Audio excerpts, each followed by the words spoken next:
फातिमा की रानी माँ, प्रभु यीशु की माँ, आसरा तू ही है माँ।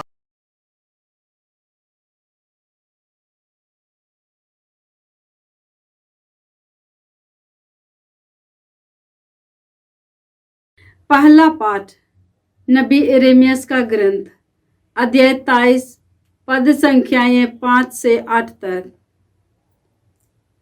प्रभु यह कहता है, वे दिन आ रहे हैं जब मैं दाऊद के लिए एक न्यायी वंशज उत्पन्न करूंगा।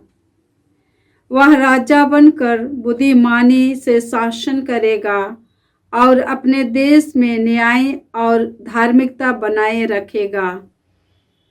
उसके राज्यकाल में यूदा का उद्धार होगा और इस्राएल सुरक्षित रहेगा। उसका यह नाम रखा जाएगा, प्रभु ही हमारी धार्मिकता है। यह प्रभु का कहना है, वह समय आ रहा है जब लोग फिर यह नहीं कहेंगे, प्रभु की जय। वह इस्राएलियों को मिस्र देश से निकाल लाया है। वे यह कहेंगे, प्रभु की जय। वह इस्राएल के वंशियों को उत्तरी देश से और उन सब देशों से वापस बुला कर लाया है जहां उसने उन्हें बिखेर दिया था। वे फिर अपनी ही भूमि में बस जाएंगे। प्रभु की वाणी। ईश्वर को धन्यवाद। भजन अनुवाक्य। उनके राज्यकाल में न्याय फलेगा फूलेगा और अपार शांति सदा सर्वदा छाई रहेगी। उनके राज्यकाल में न्याय फलेगा फूलेगा और अपार शांति सदा सर्वदा छाई रहेगी। हे ईश्वर, राजा को अपना न्याय अधिकार, राजपुत्र को अपनी न्यायशीलता प्रदान कर। अनुवाक्य। उनके राज्यकाल में न्याय फलेगा फूलेगा और अपार शांति सदा सर्वदा छाई रहेगी। उनके राज्यकाल में न्याय फलेगा फूलेगा और अपार शांति सदा सर्वदा छाई रहेगी, जिससे वह तेरी प्रजा का न्यायपूर्वक शासन करे और पददलितों को रक्षा करे। वह दुहाई देने वाले दरिद्रों और पददलितों की रक्षा करेंगे। वह निसहाय और दरिद्र पर तरस खाकर पददलितों के प्राण बचाएंगे। अनुवाक्य। उनके राज्यकाल में न्याय फलेगा फूलेगा और अपार शांति सदा सर्वदा छाई रहेगी। उनके राज्यकाल में न्याय फलेगा फूलेगा और अपार शांति सदा सर्वदा छाई रहेगी। प्रभु इस्राएल का ईश्वर धन्य है, उसने अपूर्व कार्य किए हैं। उनका महिमामय नाम सदा सर्वदा धन्य हो। उनकी महिमा पृथ्वी भर में छाई रहे। अनुवाक्य। उनके राज्यकाल में न्याय फलेगा फूलेगा और अपार शांति सदा सर्वदा छाई रहेगी।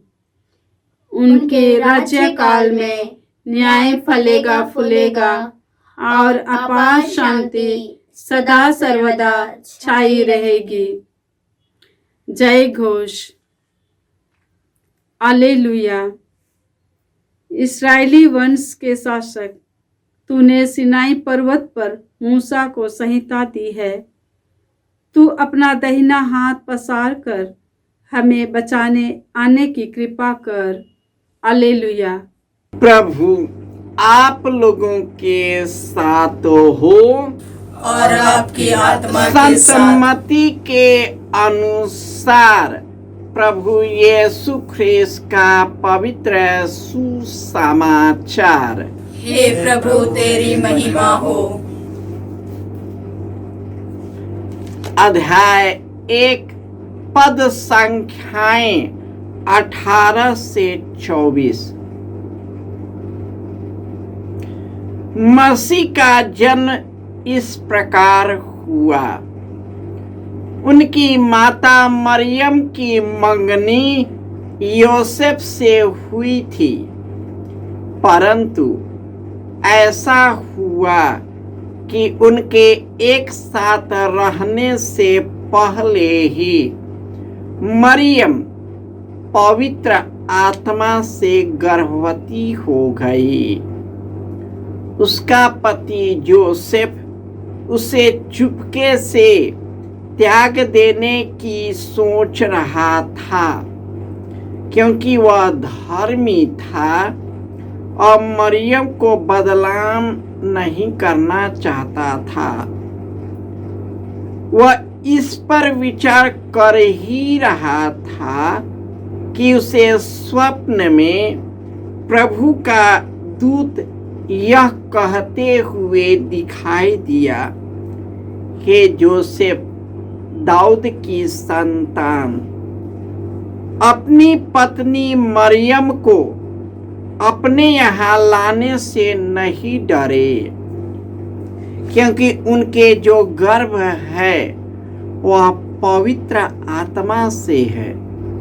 वह पुत्र प्रसव करेंगी और आप उसका नाम यीशु रखेंगे, क्योंकि वे अपने लोगों को उनके पापों से मुक्त करेगा। यह सब इसलिए हुआ कि नबी के मुख से प्रभु ने जो कहा था वह पूरा हो जाए। देखो, एक कुंवारी गर्भवती होगी और पुत्र प्रसव करेंगी और उसका नाम इम्मानुएल रखा जाएगा, जिसका अर्थ है ईश्वर हमारे साथ है। जोसेफ नींद से उठकर प्रभु के दूत के आज्ञानुसार अपनी पत्नी को अपने यहाँ ले आया। यह प्रभु का सुसमाचार है। हे क्रिस्त तेरी स्तुति हो। ख्रिस्त में प्यारे भाइयों और बहनों, आज के पहले पाठ में ईशर नबी एरेमियस के द्वारा कहते हैं, वह दिन आ रहा है जब ईश्वर दाऊद के वंश में एक ऐसा राजा उत्पन्न करूंगा जो बुद्धिमानी से अपने लोगों का शासन करेगा और उसके देश में न्याय फलेगा फूलेगा, सभी सुरक्षित रहेंगे और उनकी अपार शांति सर्वदा सर्वदा बनी रहेगी। वह अपनी प्रजा का न्यायपूर्वक शासन करेगा, पद दलितों की रक्षा करेगा, दुहाई देने वाले दरिद्रों और पद दलितों की रक्षा करेगा। वह निसहाय और दरिद्रों पर तरस खाकर उसके प्राणों को बचाएगा और उसकी महिमा सदा सर्वदा बनी रहेगी। यह वचन माँ मरियम के द्वारा यीशु में पूरा हुआ। जब जोसेफ को पता चला कि मरियम गर्भवती हो गई है, तो उसका बदनाम तो नहीं किया, लेकिन चुपके से उसे छोड़ने की ताक में था।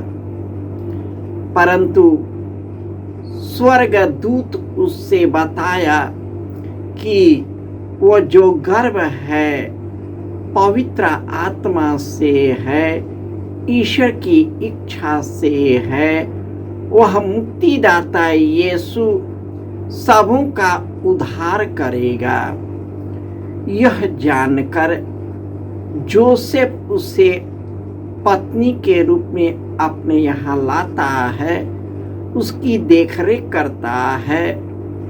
और जब बच्चे जन्म लेते हैं, उसकी रक्षा के लिए, उसकी देखरेख के लिए अपने आप को समर्पित कर देता है, क्योंकि यह ईश्वर की इच्छा थी कि यीशु मनुष्यों में के साथ मनुष्य में जन्म ले और उसके पापों का उद्धार हो सके।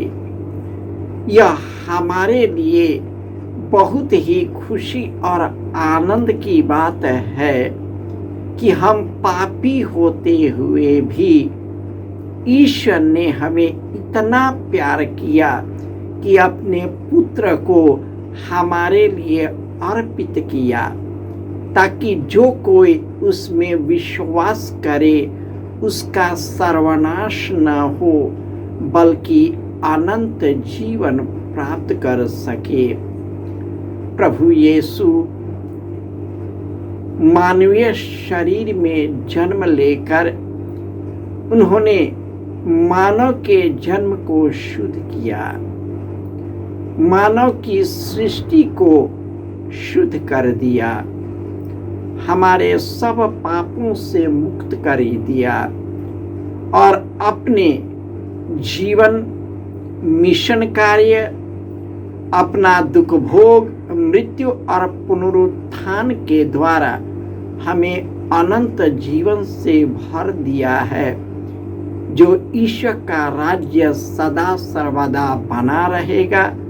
वहाँ पर हमेशा खुशहाल रहे, खुशहाली, सुखी और आनंद ही आनंद होगा।